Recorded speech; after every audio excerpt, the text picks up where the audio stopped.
Hari ini saya nak explain kat tuan cara lengkap untuk daftar e-commerce Public Go. Bagi tuan yang belum tahu e-commerce Public Go adalah pengumpulan grade emas yang mudah, murah dan patuh syariah. Tuan boleh beli emas serendah harga RM100. Bila dah cukup grade emas, tuan boleh keluarkan emas fizikal seperti ini. Ini untuk dinar emas dan ini pula gold bar. Bagi tuan yang dah tahu e-commerce Public Go, macam mana tuan nak daftar, tuan boleh klik link dekat bawah ni, dekat description saya. Untuk tuan yang 18 tahunan ke atas, tuan pilihlah link yang 18 tahunan ke atas. Bagi ibu bapa yang nak daftarkan anak-anak yang bawah daripada 18 tahunan ke bawah, tuan boleh pilih link 18 tahunan ke bawah. Untuk pendaftaran e-commerce Public Go, tuan perlukan 4 detail.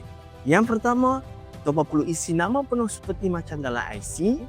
Yang kedua, tuan perlukan nombor IC. Sekiranya tuan bukan warga negara, tuan boleh isi nombor pasport. Yang ketiga, tuan perlu isi email. Dan yang terakhir, tuan perlu letakkan nombor telefon. Untuk pemilihan branch, tuan boleh pilih branch yang berdekatan dengan tuan. Kalau tiada branch yang berdekatan dengan tuan, pilih saja mana-mana branch sebab urusan jual beli Public Go semuanya di atas talian. Selesai tuan daftar e-commerce Public Go, tuan boleh download apps seperti ini.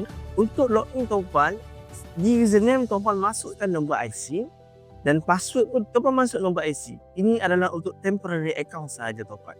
Kemudian tuan boleh login. Paparan ini akan keluar dan tuan boleh dah buat pembelian emas di akaun emas public. Cara untuk tuan buat pembelian emas di akaun emas public Go, tuan klik pada bahagian top up. Kemudian untuk payment method, tuan pilihlah FPX seperti ini untuk memudahkan tuan. Kemudian pada purchasing amount, tuan masukkan bajet tuan. Sekiranya tuan ada bajet RM10,000, masukkan RM10,000.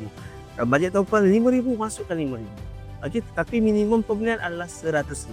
Sekiranya tuan dah masukkan bajet tuan,